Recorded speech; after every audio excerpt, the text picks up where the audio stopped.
Mon mari déjà travaillé avec son père qui était artisan. Écoutez, je suis tombé dedans quand j'étais petit. En fait, mon père était un élu CAPEB bien avant moi. L'envie de s'engager à la CAPEB, c'est une envie familiale entre guillemets.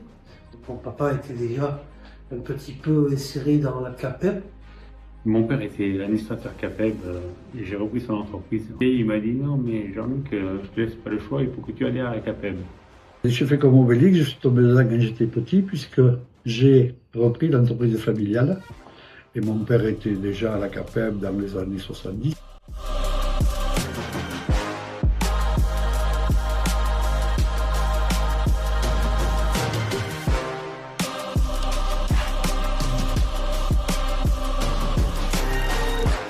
On a eu besoin des services de la CAPEB. Ces services CAPEB de la CAPEB nous ont aidés dans diverses choses, je dirais administrativement, juridiquement. Ça faisait partie intégrante presque de l'entreprise.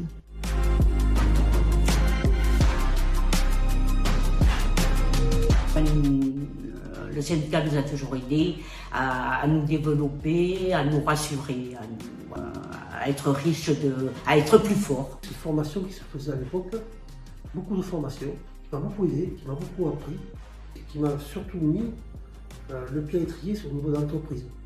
C'est extrêmement important pour le développement personnel et le développement de son entreprise d'adhérer à la CAPEB.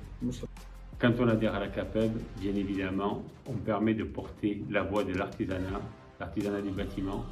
Au niveau des instances, plus on est nombreux, plus on a une voix qui porte. Nos entreprises et l'artisanat en général a besoin d'être représentés par des instances comme la CAPEB pour nous défendre à tous les niveaux. Et je me sens forte encore de ça parce que, avec mon vécu, je peux encore aider, au moins à diriger vers le syndicat et mon syndicat, et c'est la CAPEB.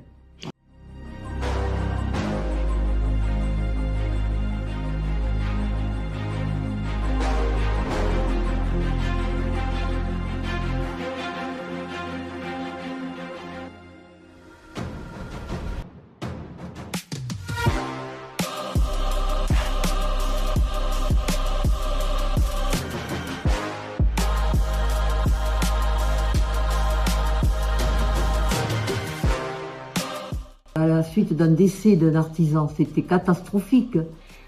Moi j'étais salariée à l'époque, mais beaucoup de conjointes ne l'étaient pas. Madame Darambide à l'époque poussait pour que l'on mette en place cette commission des conjointes d'artisans. En disant, oui, salariez-vous, ayez un statut de conjoint, tout au moins de conjoint d'artisan.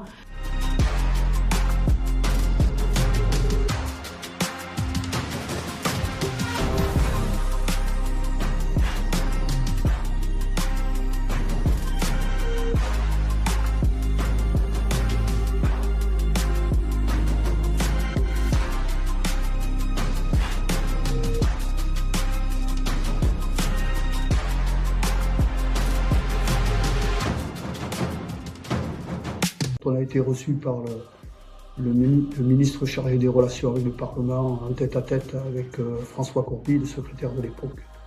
C'était un moment d'émotion. Un autre événement, c'est quand Henri Emmanuelli a appelé la CAPEB à manifester pour maintenir les financements pour les HLM. J'y ai participé avec Patrick Lalade, il y avait beaucoup de monde.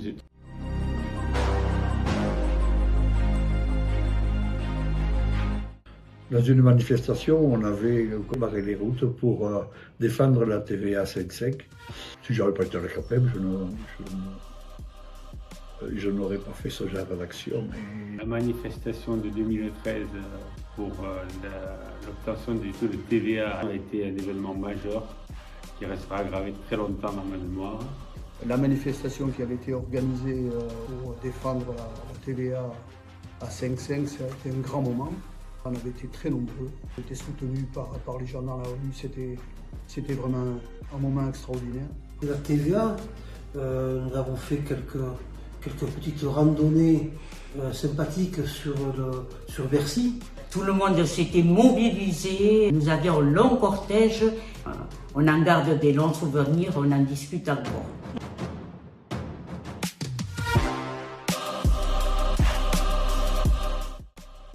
Je me rappelle les discussions pour transférer le siège de la capitale landaise à Dax.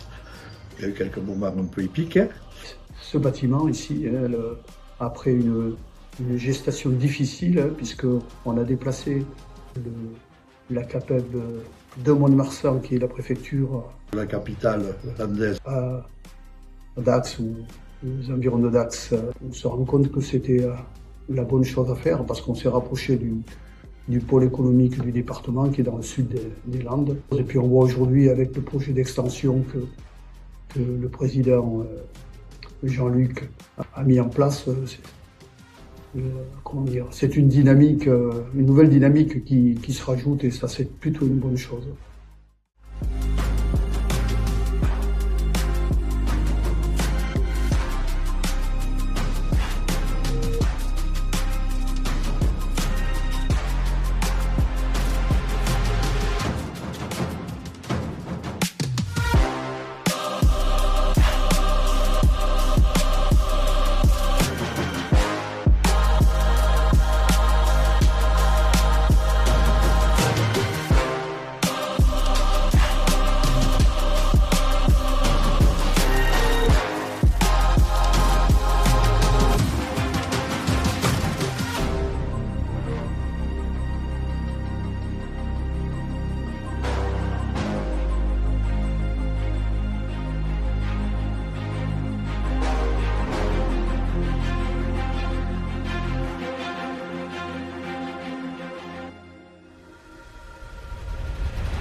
Plus on est nombreux, plus fort nous sommes ensemble.